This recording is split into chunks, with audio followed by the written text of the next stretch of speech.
le juge des tutelles sollicite un proche pour exercer la mesure de protection d'un parent, ce même proche hésite souvent par crainte de la complexité de la mesure et de ce qu'on s'imagine des obligations qui en découlent. Afin de vous aider à mieux les appréhender, nous avons établi une sorte de checklist de ces obligations aux différents moments de la vie de la mesure de protection. Stéphane, peux-tu déjà nous citer la première d'entre elles ?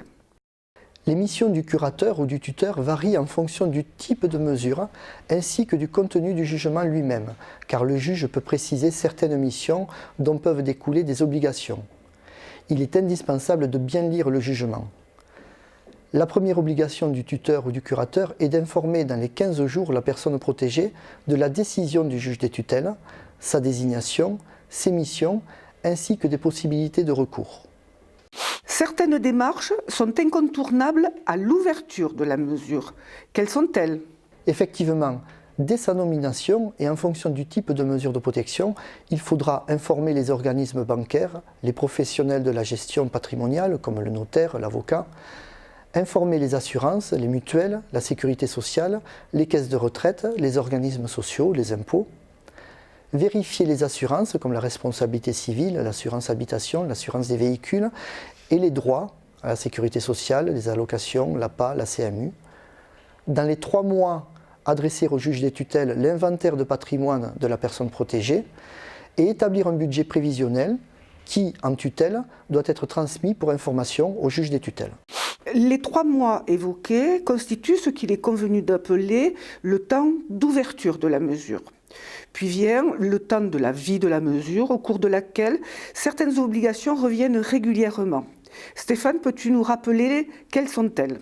C'est exact. Par exemple, la mission du curateur ou du tuteur est strictement personnelle. Néanmoins, avec l'autorisation du juge des tutelles, il peut se faire aider dans sa mission par un tiers spécialiste, comme un gestionnaire de patrimoine ou un professionnel de l'immobilier. La personne protégée doit recevoir de la personne chargée de sa protection toutes les informations sur sa situation personnelle, les actes concernés, leur utilité, leur degré d'urgence, les effets et les conséquences d'un refus de sa part. Le curateur ou le tuteur est tenu de garantir à la personne et à sa famille la confidentialité des informations la concernant. La notion de gestion en bon père de famille a été supprimée du Code civil et remplacée par l'obligation d'une gestion prudente, diligente et avisée. Enfin, concernant l'excédent budgétaire en curatelle, l'article 472 du Code civil précise que le curateur dépose l'excédent sur un compte laissé à la disposition de l'intéressé ou le verse entre ses mains. Ces obligations récurrentes concernent-elles tant la protection des biens que la protection de la personne ? Oui, car ce sont des notions transversales à toute mesure de protection.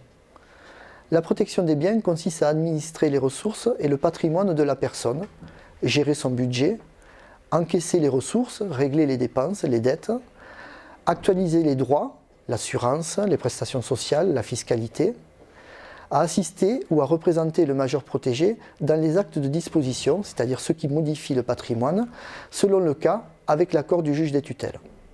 La protection de la personne consiste à donner à la personne sous protection l'intégralité des informations qui la concernent, d'une manière adaptée à sa capacité de compréhension, afin de l'aider à prendre des décisions de façon éclairée. Cela consiste également à s'assurer que les conditions de vie de la personne ne l'exposent pas à des risques inacceptables pour lui ou pour son environnement, pour sa santé physique ou psychique, mais dans le respect de ses choix personnels, notamment par rapport à son mode de vie ou à ses liens familiaux.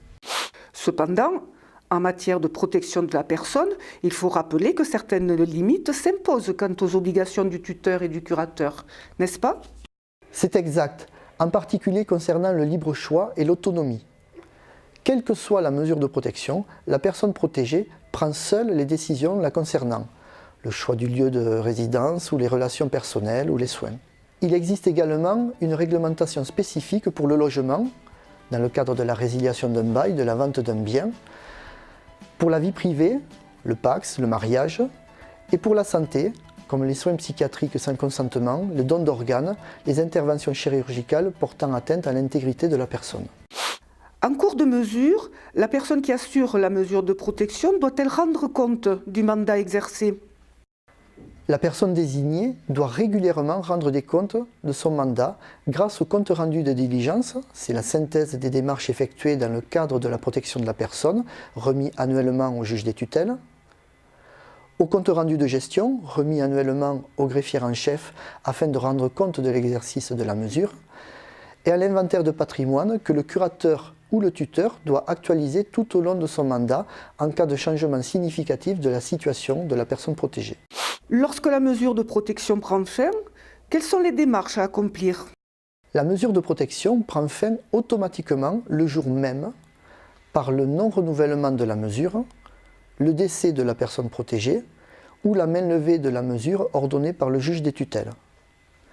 Elle peut également se terminer après avis du juge des tutelles, soit suite au déménagement à l'étranger de la personne protégée, soit par l'éloignement qui empêcherait le suivi et le contrôle de cette personne. Dès que les missions prennent fin, la personne n'est plus protégée et retrouve sa capacité juridique. L'oubli de faire renouveler la mesure de protection à l'échéance peut avoir des conséquences préjudiciables pour la personne et la responsabilité de l'ancien curateur ou tuteur peut être engagée. Dès la fin de sa mission par décès du majeur protégé, le curateur ou le tuteur doit informer le juge des tutelles ainsi que l'ensemble des tiers en lien avec la personne protégée, en indiquant qui sera chargé de régler la succession.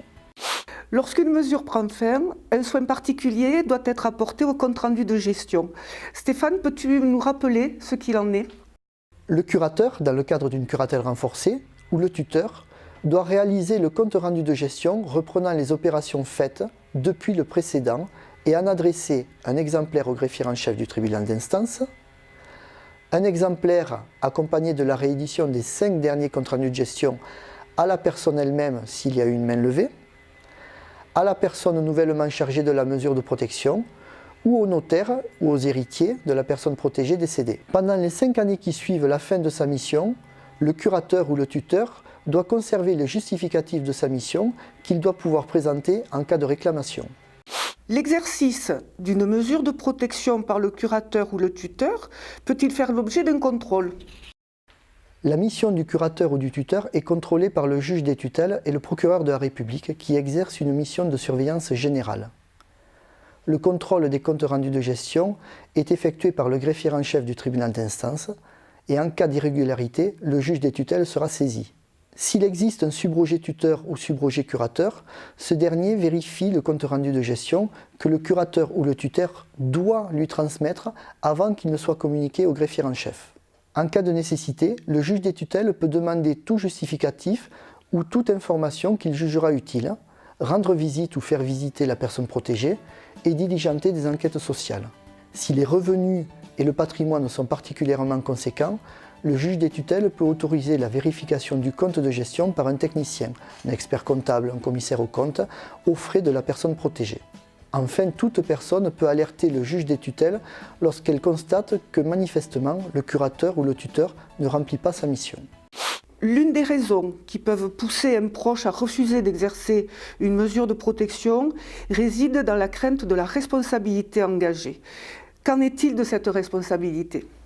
La responsabilité civile du curateur ou du tuteur peut être engagée en cas de manquement ou de faute de gestion, même plusieurs années après la fin de la mission.